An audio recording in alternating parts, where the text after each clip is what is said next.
मैं राष्ट्रीय महाविद्यालय झरोखा में कक्षा 8वीं क्लास के बच्चों को आज ग्लोब के बारे में बताएंगे। ग्लोब जो एक नमूना है, एक मॉडल है इस पूरी पृथ्वी का। कहा जाता है कि मंजिल उसी को मिलती है जिसके सपनों में जान होता है। मंजिल उसी को मिलती है जिसके सपनों में जान होता है और पंखों से कुछ नहीं होता, हौसलों से उड़ान होता है। देखिए, हमने यहाँ पर इस पृथ्वी के नमूना को, पृथ्वी का नमूना या क्या है, पृथ्वी का नमूना अर्थात ग्लोब, इसको हम लोग आज पढ़ेंगे।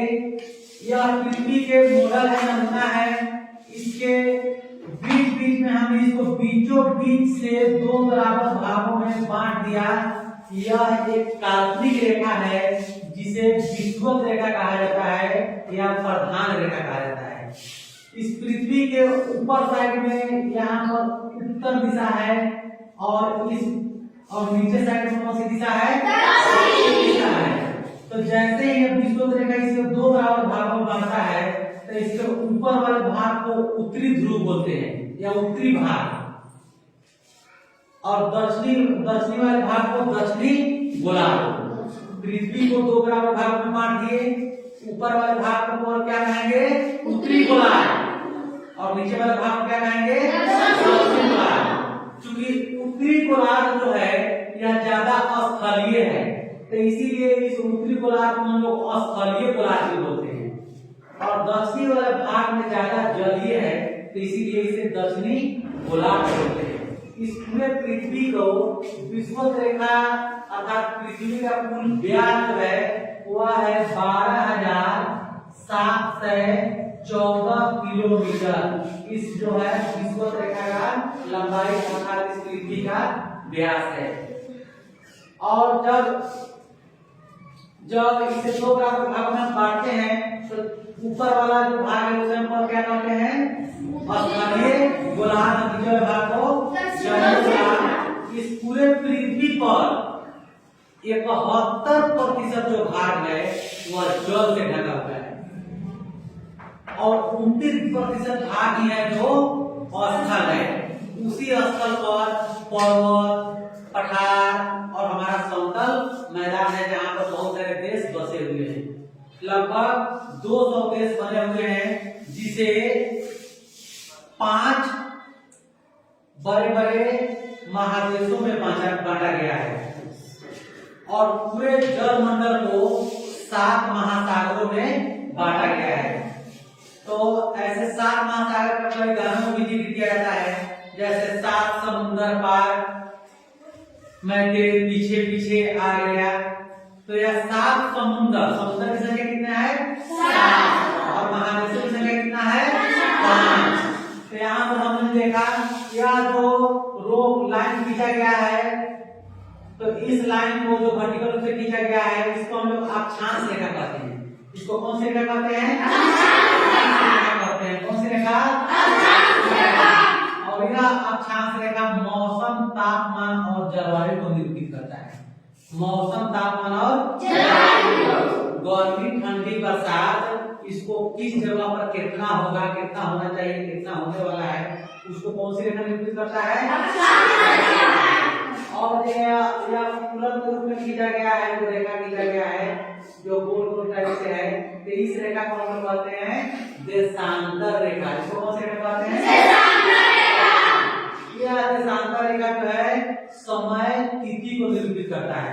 अर्थात आज जो तारीख है तो फल बदल जाएगा, तो इस तरह से इसे समय और तिथि को निरूपित करता है।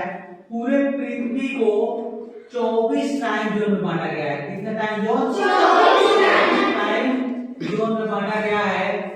अर्थात यह मध्य भाग से इस साइड में आने पर 12 टाइम जोन और यहाँ से आने पर 12 टाइम जोन।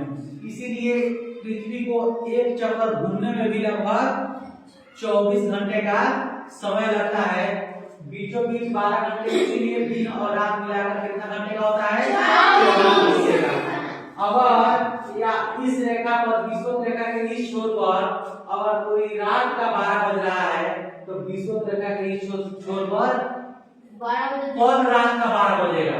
जैसे आज रात का 12 बजेगा तो वहां पे कल रात का 12 बजेगा, और दिन में दिन का 12 बजेगा। तो रात के 12 से दिन का 12 बजा, और दिन के 12 से रात का 12 बजा। तो इस धरती पर एक दिन का समय का अंतर पाया जाता है। जैसे आज अगर अपने यहाँ 18 तारीख है, 18 नवंबर है, तो किसी जगह पर 17 नवंबर भी होगा और किसी जगह पर 19 नवंबर भी होगा, क्योंकि बीचों बीच हम लोग यहाँ पर खड़े हैं। भारत जो है, भारत के उत्तर पूर्वी अक्षांश में स्थित है। उत्तर भी है और पूर्व भी है, तो उत्तर और पूर्वी अक्षांश में स्थित है।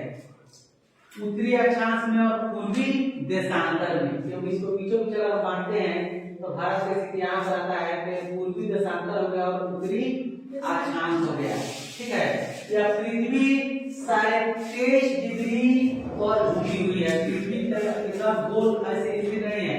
पृथ्वी जो हमारा इस पूरे एक ग्रह है, तो यह ग्रह जैसे 8 ग्रह में पृथ्वी ग्रह है, तो यह जो ग्रह है यह 23.5 डिग्री पर झुका हुआ है। ठीक है, तो इस विषुवत रेखा के ऊपर में भी जो प्रसिद्ध काल्पनिक रेखा खींची गई है, इसके ऊपर में 23.5 डिग्री पर जो रेखा खींचा गया है, तो कौन सी रेखा है? और उसके ऊपर 66.5 डिग्री पर जो रेखा खींचा गया है उसको कौन सी रेखा कहते हैं? इसी तरह विषुवत रेखा के नीचे दक्षिणी ध्रुव की तरफ 23.5 डिग्री पर जो रेखा खींचा गया है उसको कहते हैं, और 66.5 डिग्री पर जो रेखा खींचा गया है उसको क्या कहते हैं? रेखा। तो इस तरह से इस गोलों को हम लोगों ने अक्षांश और देशांतर में बांटकर पढ़ा है। और इसमें कुछ और बात भी आप लोगों को बताना है, जैसे प्रत्येक देश अलग अलग स्थानों पर है। सभी जगहों पर एक ही देश नहीं है, एक ही महादेश नहीं है। भारत का जैसे एशिया महादेश, यूरोप महादेश, उसके बाद है उत्तरी अमेरिका महादेश, दक्षिणी अमेरिका महादेश, ऑस्ट्रेलिया महादेश। ये सब महादेश है, अलग अलग जगहों पर अलग अलग टापुओं पर बसा हुआ है और 5 महादेशों में बांटा हुआ है। तो आज के लिए बस इतना ही। फिर हम